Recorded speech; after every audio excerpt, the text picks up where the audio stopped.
Hi friends, నేను మీ Prashanth. You are watching PS novels club YouTube channel. Okay, now let's begin the video.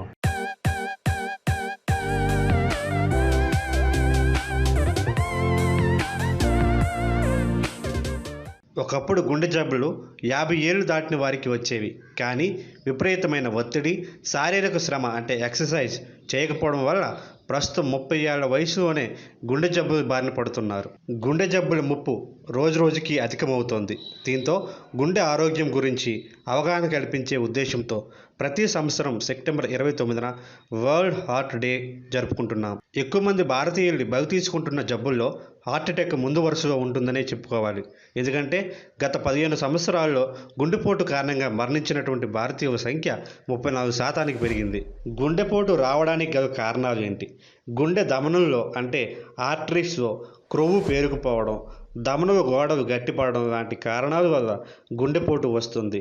ఆడవారితో పోలిస్తే మగవారిలో గుండెపోటు వచ్చే అవకాశం ఎక్కువగా ఉంటుంది. కుటుంబంలో ఎవరికైనా గుండె జబ్బులు ఉన్నా, ఐబీపీ, డయాలసిస్ లాంటి వ్యాధులతో బాధపడుతున్నా గుండె జబ్బులు బారిన పడే అవకాశం ఎక్కువగా ఉంటుంది. అలాగే ఒత్తిడి లాంటి కారణాలు గుండెపోటు రావడానికి దోహదం చేస్తున్నాయి.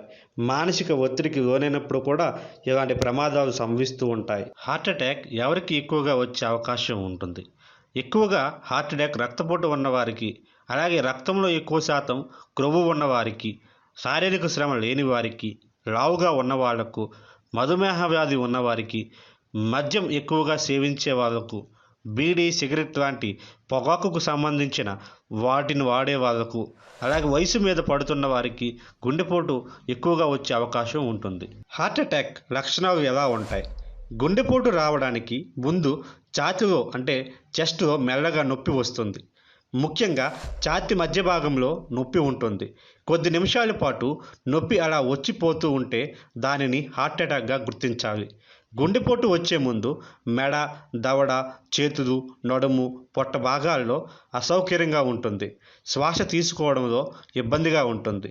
వాంతి వచ్చినట్లు ఉండడం, వికారం, మైకం, చెమట పడడం వంటి లక్షణాలు కనిపిస్తాయి.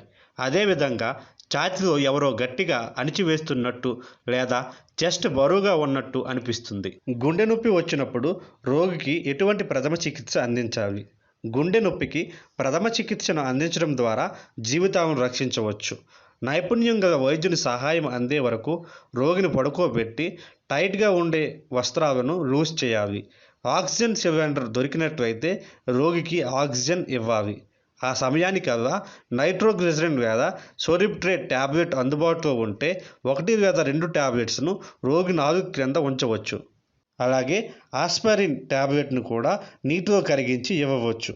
ప్రమాదాన్ని గురించి ఆలోచించకుండా మనోనిర్భరంగా ఉండేటట్లు వాతావరణం కల్పించాలి. వీలైనంత త్వరగా ఆసుపత్రికి తీసుకువెళ్ళాలి. హార్ట్ అటాక్ రాకుండా తీసుకోవాల్సిన జాగ్రత్తలు ఏంటి? సమస్య వచ్చిన తర్వాత ఏ వైద్యం మంచిదని ఆలోచించే దానికంటే సమస్య రాకుండా నివారించడం చాలా మంచిది. గుండె ఆరోగ్యాన్ని కాపాడుకునే దిశగా ప్రతి ఒక్కరూ తమ జీవన విధానంలో మార్పులు చేసుకోవాలి. క్రమం తప్పకుండా ఎక్సర్సైజ్ చేయాలి. రోజు 30 నిమిషాల పాటు వాకింగ్ లేదా రన్నింగ్ చేయాలి. అలా వారంలో కనీసం 5 రోజులైనా చేయడం మంచిది. శరీర బరువు వయసుకు తగ్గట్టుగా ఉండేలా చూసుకోవాలి. బ్యాలెన్స్డ్ డైట్ తీసుకోవాలి. పొగాకుకు సంబంధించిన బీడీ, సిగరెట్ లాంటి వాటిని త్రాగడం పూర్తిగా మానాలి. వీలైతే చేప కూరలు, చేప వేపుడు తినడం మంచిది.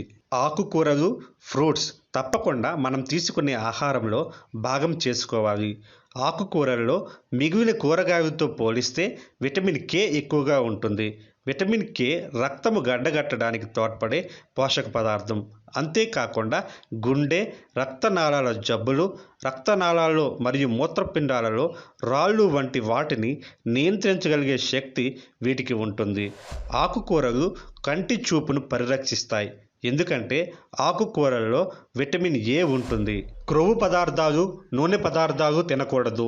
నెలకు ఒకరు 1/2 లీటర్కు మించి నూనె వాడకూడదు. గుండెపోటుకు అవకాశం ఉన్న కుటుంబాల్లో వారు బీపీ, షుగర్, కొలెస్ట్రాల్ను అదుపులో ఉంచుకోవడం తప్పనిసరి.